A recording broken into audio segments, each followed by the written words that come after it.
लल्लन रोज की तरह अपने छोटे से रद्दी के ठेले पे बैठा था। लोग रद्दी बेचने आ जा रहे थे। तभी उसकी पत्नी और बेटा वहाँ आते हैं। सुनिए, आज बंटी की फीस भरने का आखिरी दिन है। ये लो 500 रुपए, कैसे तैसे जमा कर पाया हो। रेशमा और बंटी निकल जाते हैं और लल्लन सोच में पड़ता है। ये धंधा अब कुछ खास नहीं चल रहा। सबके पास मोबाइल आया है और गांव के नौजवान तो उसी पे ऑनलाइन खबरें देखते हैं। न्यूज़पेपर खरीदी बहुत कम हुई है। बंटी को स्कूल छोड़ के लौटते वक्त रेशमा फिर से ठेले पे आती है। लल्लन को चिंतित देख सोच में पड़ती है। सुनिए, क्या हुआ? सब ठीक तो है? मैं सोच रहा था कुछ और काम धंधा भी शुरू करूं। इस रद्दी के धंधे से हमारा गुजर बसर नहीं होगा। आप ठीक कह रहे हैं। बंटी की पढ़ाई का खर्चा बढ़ते ही जाएगा। क्यों ना हम उसे सरकारी स्कूल में पढ़ाए? नहीं, मैं उसकी पढ़ाई में कोई समझौता नहीं करूंगा। बंटी पढ़ाई में बहुत ही होशियार है और हमेशा स्कूल में अव्वल आता है। कई बार स्कूल के बाद और छुट्टी के दिन वो रद्दी के ठेले पे बैठ के अपनी पढ़ाई पूरी करता है और लल्लन का हाथ भी बटाता है। बंटी, मैं जरा बैंक होके आता हूँ, ठेले पे ध्यान रखना। जी पिताजी। बंटी बड़ा तेज दिमाग है। वो ठेले पे आए ग्राहकों की रद्दी ठीक से तोल के उनसे पैसे की लेन देन करता है। चाची, आपकी रद्दी 3 किलो 700 ग्राम है। ये लीजिए 55 रुपए 50 पैसे। अरे वाह बंटी, बड़े होशियार हो, बिना कैलकुलेटर के हिसाब कर दिया। खाली समय में बंटी ठेले पे आई विविध विषयों की किताबें पढ़ता है और इसी कारण उसका जनरल नॉलेज काफी अच्छा हो गया है। ऐसे साल गुजर गए और एक दिन अनहोनी हो गई। रास्ता क्रॉस करते वक्त लल्लन और रेशमा का एक भयंकर एक्सीडेंट हुआ और उसमें दोनों की मौत हुई। अब बंटी एकदम बेसहारा हो गया। बेटा, तुम चिंता मत करो, मैं तुम्हारा खाना बना दूंगी और तुम्हें शिक्षा भी दूंगी। बंटी, तुम तुम्हारे दूर के चाचा के पास क्यों नहीं चले जाते? वो तुम्हारी परवरिश करेंगे। नहीं चाचा, मेरे पिताजी को किसी का भी एहसान लेना पसंद नहीं था। मैं खुद रद्दी बेचूंगा और अपनी परवरिश करूंगा। जैसा बाप वैसा बेटा। ठीक है, हम तुम्हारे साथ है। कुछ दिन बाद बंटी ने रद्दी का ठेला संभाल लिया, लेकिन इस दौरान उसकी स्कूल की पढ़ाई छूट गई। अब उसके स्कूल के कुछ बिगड़ेल लड़के उसका मजाक उड़ाने लगे। अरे वो देखो, हमारे स्कूल का स्कॉलर तराजू लेके बैठा है। क्या तोल रहे हो स्कॉलर? अकल बड़ी की भैंस। अब इसका फ्यूचर तो सेट हो गया है यारो। आखिर रद्दी वाला ही बना अपने फादर के जैसा। लड़कों की बातें सुनकर बंटी दुखी होता है, लेकिन फिर अपने काम में जुट जाता है। नाइट स्कूल में एडमिशन लूंगा तो मैं अपने पिताजी का सपना पूरा कर सकता हूँ। फीस भी कम होंगी। अगले दिन से बंटी नाइट स्कूल जाना शुरू करता है।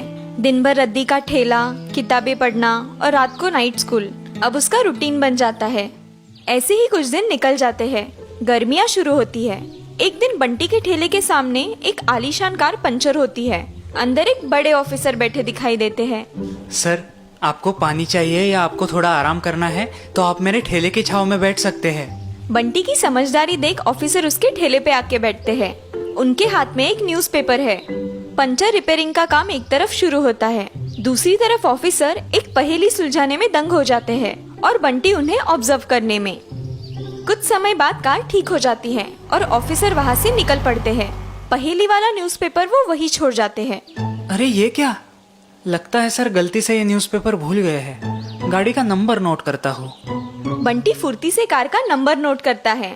अब उसका ध्यान न्यूज़पेपर की पहेली पे जाता है। ओह, इस महाशब्द पहेली का सिर्फ एक ही शब्द बाकी है, बाकी तो सर ने सुलझा ली है। बंटी रोज रद्दी में आने वाली पेपर्स की पहेलियाँ सुलझाते सुलझाते एकदम माहिर हो जाता है।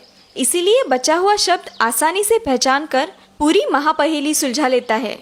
जो काटे तो चुभती है लेकिन उल्टा काटती नहीं, जो एक बार बढ़ने लगे तो बिल्कुल रुकती नहीं। एकदम आसान जवाब था। ये शब्द पहेली तो कंप्लीट हो गई। अब बंटी की नजर उस पहेली की इनाम पर जाती है और उसे आश्चर्य का धक्का लगता है। ओह, इस महापहेली को सुलझा के जो सबसे पहले भेजेगा उसे 1 करोड़ रुपए का इनाम मिलेगा। बंटी बिना वक्त बर्बाद किए पोस्ट ऑफिस पहुंचता है। उस न्यूज़पेपर को उसमें दिए गए एड्रेस पे पोस्ट करता है और फिर अपने रूटीन में व्यस्त हो जाता है। 1 महीने बाद बंटी के सामने एक नई मुसीबत खड़ी होती है।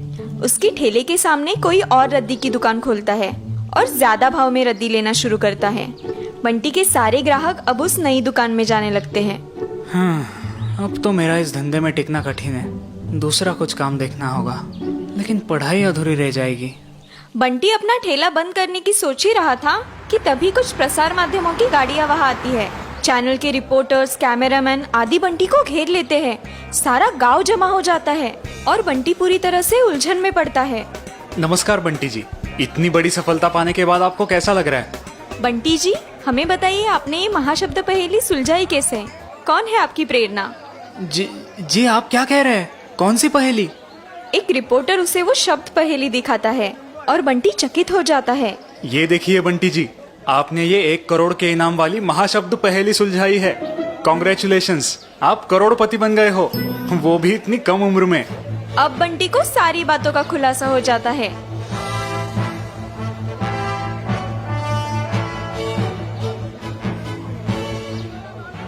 ये बात है। अगर मैं ये स्वीकार करूं कि वो पहेली मैंने ही सुलझाई थी और 1 करोड़ लूं तो मेरी जिंदगी आसान बन जाएगी।